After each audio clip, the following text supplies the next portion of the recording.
was titled, translated, Catcalling, Is It a Matter of Culture or Structure? By Zainab Al-Aboudi, Mohammed Dardar, and Ahmed Bouilmani. Presentation is going to be by Zainab Al-Aboudi. The floor is yours.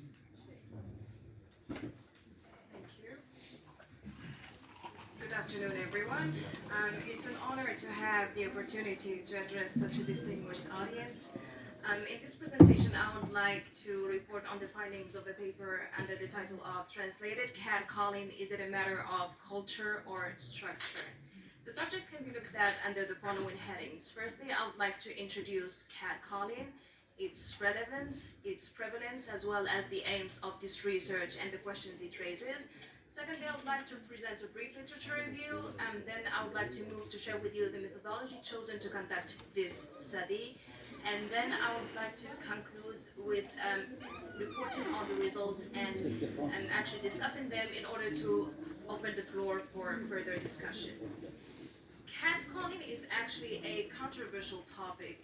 The arguments are divided into two camps, with some thinking such behavior is sexual harassment, while others think that it's a compliment. One of the aims of this paper is to argue that catcalling is a form of verbal sexual harassment, and in order to explain why, we articulate how some mechanisms that sustain gender inequalities through language go unnoticed and therefore unpunished. But the main objective of this study, though, is to answer the question of whether catcalling is a matter of language and structure or language users and culture. Catcalling is actually a pandemic that is prevalent in several countries and is associated with a host of complications and consequences. The exact definition of catcalling has yet to be clarified in social sciences. In various studies, it has also been termed stranger harassment. Catcalls can actually be defined as a form of verbal harassment that includes slurs, profanity, vulgarity, and even greetings and compliments that may seem harmless on the surface. Catcalling can actually be understood through theories of linguistic politeness. And now, Brown and Levinson suggest that people have both positive and negative face. Face is the public self-image that every person tries to protect, and positive face is the positive self-image or personality claimed by interactants, while negative face is actually one's desire that their actions be unimpeded by others. Catcalling can be intimidating and can threaten both positive and negative face. However, many people still don't see it as invading the other person's privacy. This paper argues that street remarks impose intimacy on passing strangers, therefore they are flouting the normative conventions for interaction through which we manage social and personal risk and establish trust. Because who would want to have someone you've never seen before approaching you randomly on the street and then acting as if they've known you forever or as if they've had a connection with you? I would venture to say that the majority of people would respond by saying no. Now let's move on to the literature review. Chern actually defines catcalling as the use of crude language, verbal expression that takes place in public areas. It's important to note that in Morocco, the legal remedy for catcalling is very weak. That explains the problem is that the victims still find it very difficult to provide solid evidence if they opt for suing their harassers. Consequently, the perpetrators are left unpunished in most cases. And Ghazwani also conducted a study where he concluded that the role of women's clothing style was the possible reason for harassment. Women's wardrobes are often cited as the cause of sexual assault. However, this can classify as victim blaming. Melvin Lerner and Caroline H. Simmons published groundbreaking research on the need for human beings to live in a just world by rationalizing that victims were somehow deserving of their own circumstances. In the same vein, if we can point to controllable outside factors like a skirt, for example, as the reason for a woman's assault, it makes us feel safer. That actually states that what adds insult to injury is that women victims are culturally hindered to stand against their harassers. This is because some people tend to put the blame on the harassed rather than on the harasser.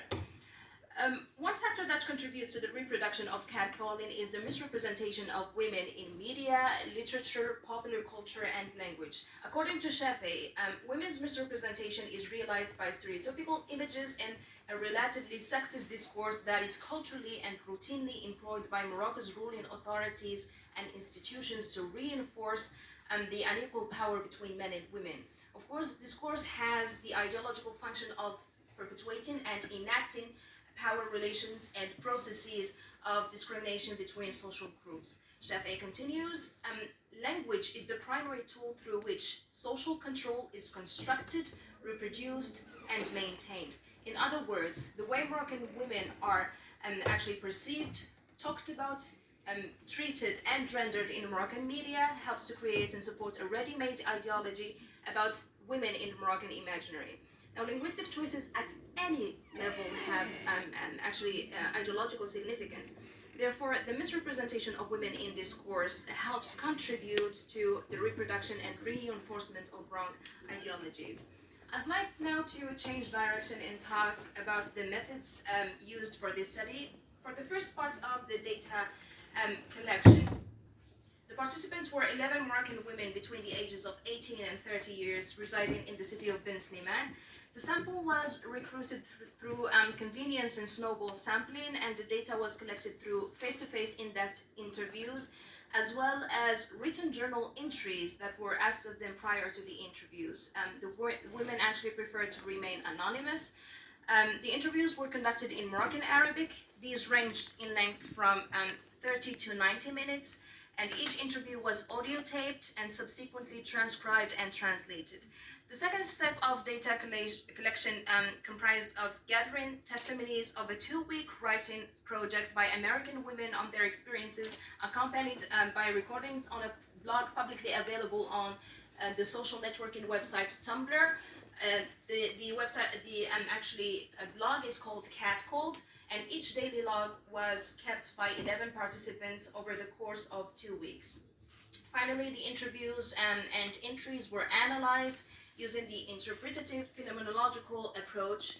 Initial themes were identified and organized into clusters, and then the final themes that emerged were then put as a narrative account of the interplay between the participants' perspectives and the researchers' interpretations.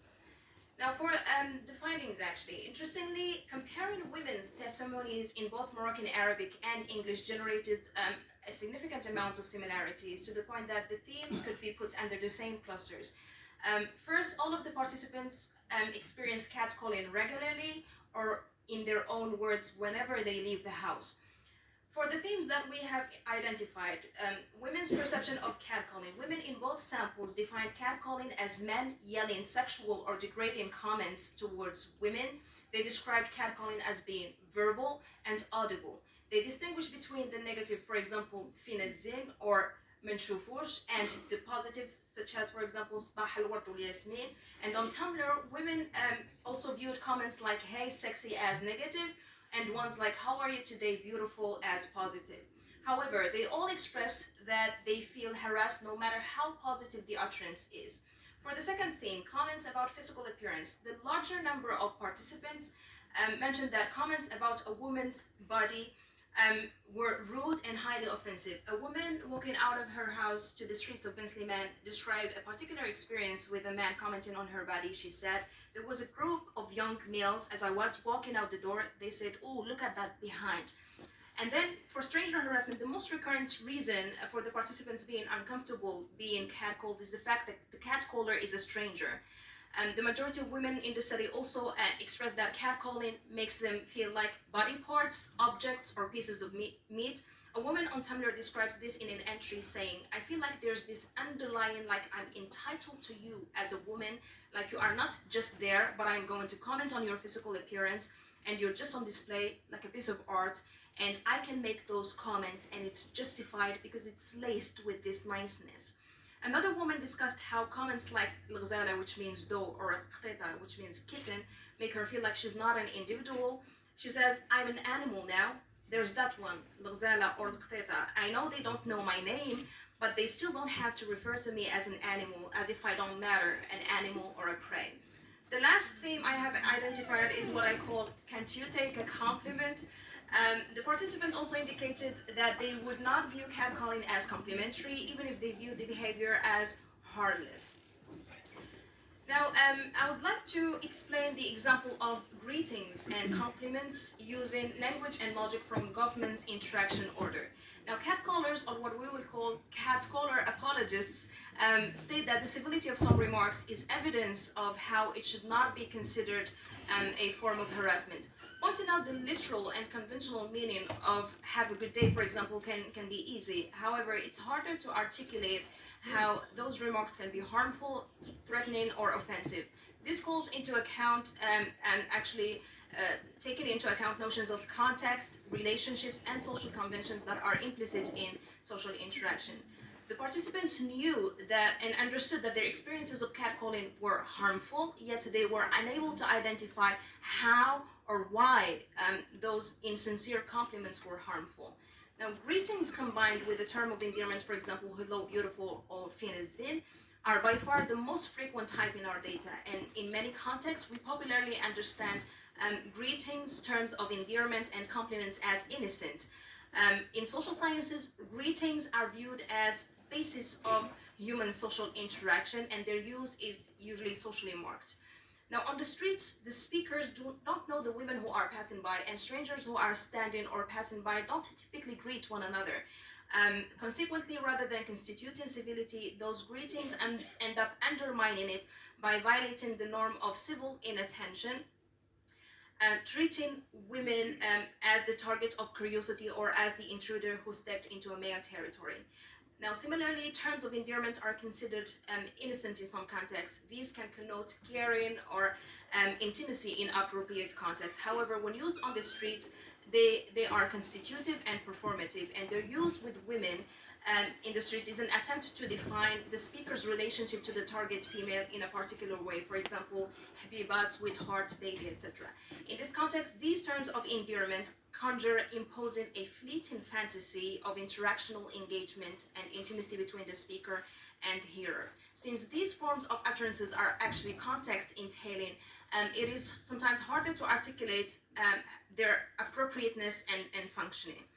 Now, in conclusion, analyzing testimonies and catcalls in both Moroccan, Arabic, and English shed light on how two different languages with extremely different structures and extremely different power distance are still used to perpetuate and sustain the same form of inequality. So this allows the conclusion that the literal meaning or content of words, which can be complementary, or the surface acts such as greetings, is not what is harmful. Rather, it's the word's violations of the ground rules and interaction of face-to-face social interaction that moderates personal and social risk.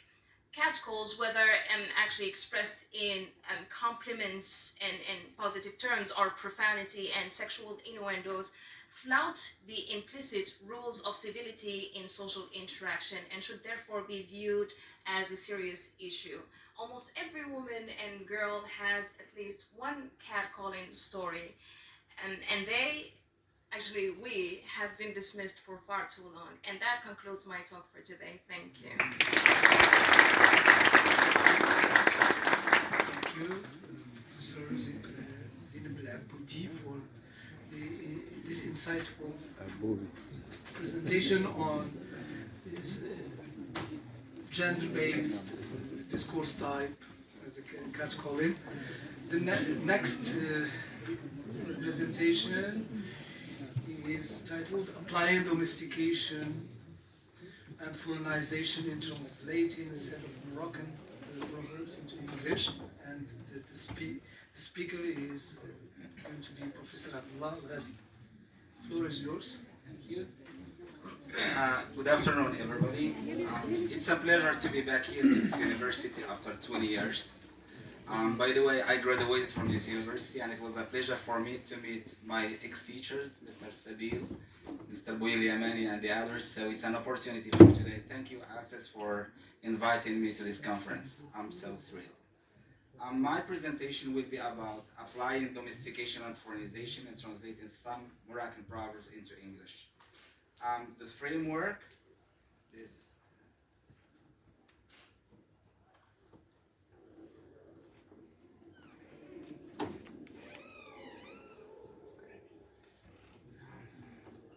there's always a problem with Mac and I'm so sorry. So anyway, I keep going on, So the framework of this study is based on a study. It's a project that we conducted with my students at the University Polytechnic in Bulgaria.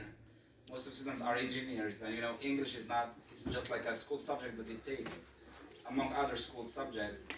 And basically what we do very often is we work with project-based learning. That is, students are involved in different projects that they have, and there should be an outcome. And one of the tasks they were assigned to do is students have to work on conducting a project that is called kill the cat. I think, the idea comes from, the famous Moroccan proverb, and we entitled that project Kill the Cat. That is, students have to find out different kind of Moroccan proverbs, translate them into English, and try, to find the equivalent if ever, an equivalent exists. And afterwards, what I did, I worked on this project in this paper so as to examine, whether domestication as a way, as a strategy, and foreignization as a new strategies, in translation, whether it was applied or not in their work. Okay, so this is the framework of the study. So foreignization and domestication, I think most of you have heard about that. Yeah. And is foreignization and domestication was something that is brought by Vinotti in his famous book, The Invisible Translator. And it is before Schleiermacher in 1813 talked about that. He's one of his essays on different ways of translation. And he said, either the translator leaves the author in peace as much as possible and moves the reader toward him, or he leaves the reader in peace as much as possible and moves the author towards him. So what we can conclude from that is taking the reader over the foreign culture and make him feel the linguistic differences. But the second one is forming the text in a way to be familiar to the readers, that is bringing the foreign culture closer to the reader. So there are two ways. Either you translate the text and you bring it to the reader, or the reader have to go, to the original text. So Vinotti argues in his definition that, the translator mission is to retain the cultural values of the source language and not manipulate it into the target language. I think, there are so many reasons behind that for Vinotti, because, at a specific time, he talked about ethnocentrism, the power of different languages over minor languages. That's why, he talked about that issue that is called domestication and foreignization. Naida, from his part, in 1964, he also argued that a successful translation is created when the target text meets the cultural expectation. So again, we have this component which is always culture. Culture should be there, and the translator should think about the culture. And in this morning, in Professor Maharash's presentation, we talked about culture and context and those things that is for the translation. You should know much more about the culture, about the values, in order to have kind of adequate translation or appropriate translation. And he also claims that translation consists of reproducing in the receptor language the closest natural equivalent. We talked already. Marwan talked about naturalness of the translation. So as a conclusion, foreignization could be defined as using translation strategy which retain the foreign flavor of the origin. But domestication, when the source text becomes more accessible for the target language reader, it reads more fluently. Thus, the translator remains invisible. And that's, the reason why he named his book the invisibility of the translator. So foreignization and domestication for me is a kind of like ongoing discussion. A long time ago, word for word could be seen as foreignization. Formal translation by Nida, documentary translation. House, she talks about Albert and Calvert translation. So there are two ways, and domestication could be sense for sense, dynamic translation by Nida, and instrumental translation. So again, after this, the work. This is the main idea, and this is the most important thing. So Proverbs. Proverbs, as you know, they are defined as fraught with cultural, social, religious, political, historical, and anthropological information about any nation. They are also, and idiomatic expressions are those, Baker defined them as those frozen patterns of language which allow little or no variation in form. In the case of idioms, they often carry meanings which cannot be deduced from there. Example of those, idioms, even you know English, but sometimes you cannot understand, the meaning, because parts of the culture, they mean the culture, they are part of the culture, which means if you don't know exactly the culture, you cannot find exactly the meaning of those proverbs. And this, following this, we can ask always those questions. Can culture be translated? If so, how can it be translated? So what are we going to opt for? A cultural translation or a linguistic translation? And the aim, of course, is in order to produce a new text that is understood by the new target readers in the same way as it has been understood by the source readers.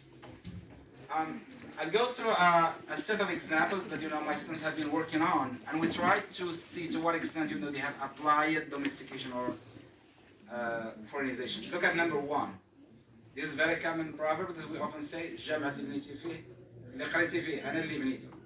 So this was translated by the students as, I built the mosque where you had studied. So there is an option for foreignization. That is, they kept, like kind of literal translation. An equivalent could be, you cannot outfox a fox. So here, what is the idea? The idea is that, a mosque for a foreigner could be like a place for prayers, for performing religious obligations, but not a place where education takes place. It could be if you know more about that culture, but for ordinary people, lay people, I don't think for them it's so easy to decipher that. Number two, this could be like a successful foreignization. He who wants honey must endure these things. So to some extent, for me, it's good. There is no loss, and here we are using bees, so it's kind of like literal translation. An equivalent could be he who would have eggs must endure the cackling of hens. Again, it's the same. So we are using, in a culture, we are using bees. In a different culture, they are using,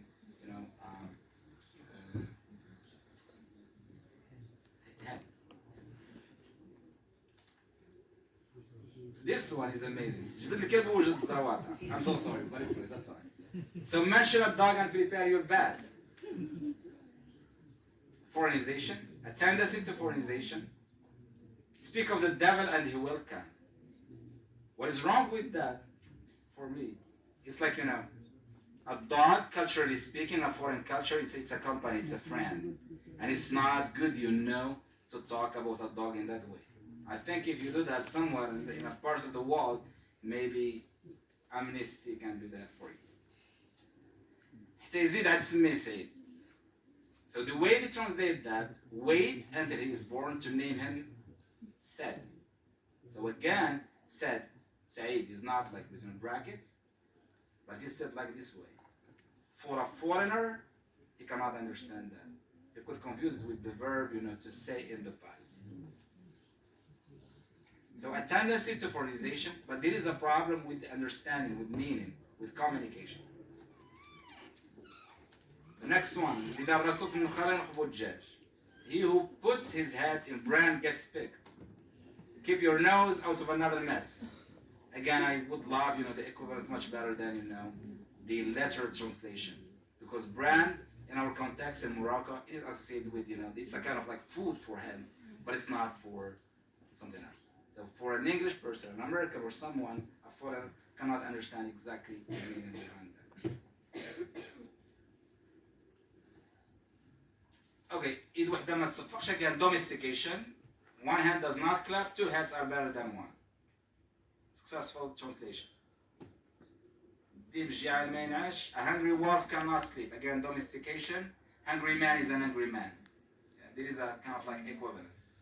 Or a hungry billy has no ears. For equivalence, Antoine Berman, in his book, La traduction comme épreuve de l'étranger, he insists that the destruction of expression and idiom is when you replace them by an idiomatic expression. So as long as you replace them by an idiomatic expression, the idioms or the expression, you destroy them. Our findings would be like, lack of equivalence may lead to misunderstanding. So in case we come up with a literal translation or any kind of translation, depending on the strategy you follow or you adopt, and you don't mention the equivalence, so for us it could be like a misunderstanding. And I already gave the example. By the way, students have translated like more than 60 proverbs, not only those. Those are just like, samples that I'm working with. And I think the good example you could see whether the translation is really efficient or not if you try back translation. If you try back translation, that's really, you can get different results. And we have to make sure that, with equivalence, there are issues with equivalence beyond word level. What about textual, pragmatic equivalence, ethic, morality, like the example we mentioned about the dog, etc.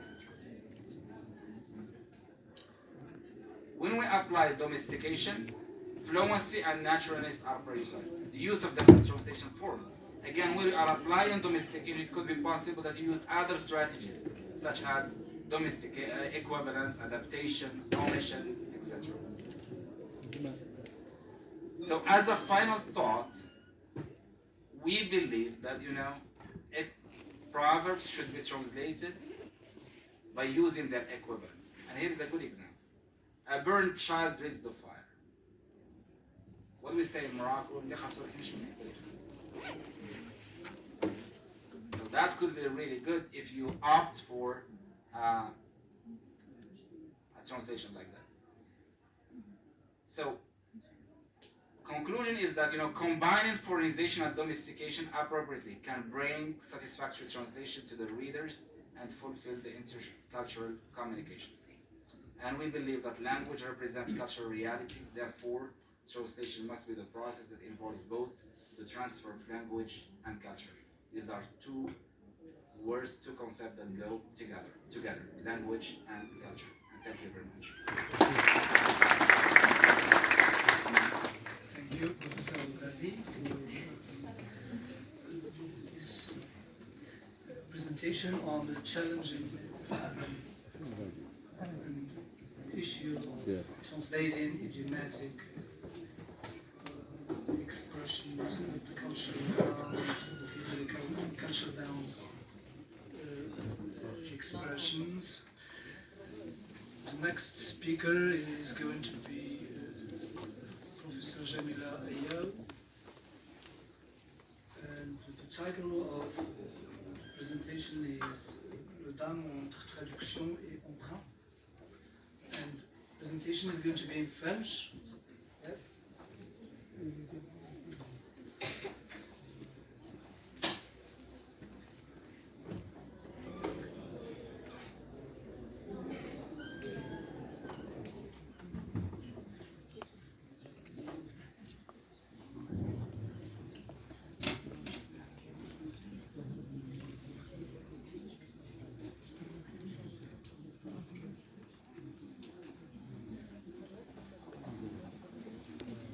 Bonjour messieurs, dames.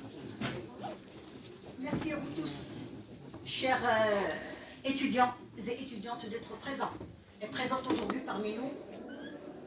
Vous avez quand même rempli l'amphi, mais vous avez entre parenthèses fait le buissonnière cet après-midi. C'est chose excusable.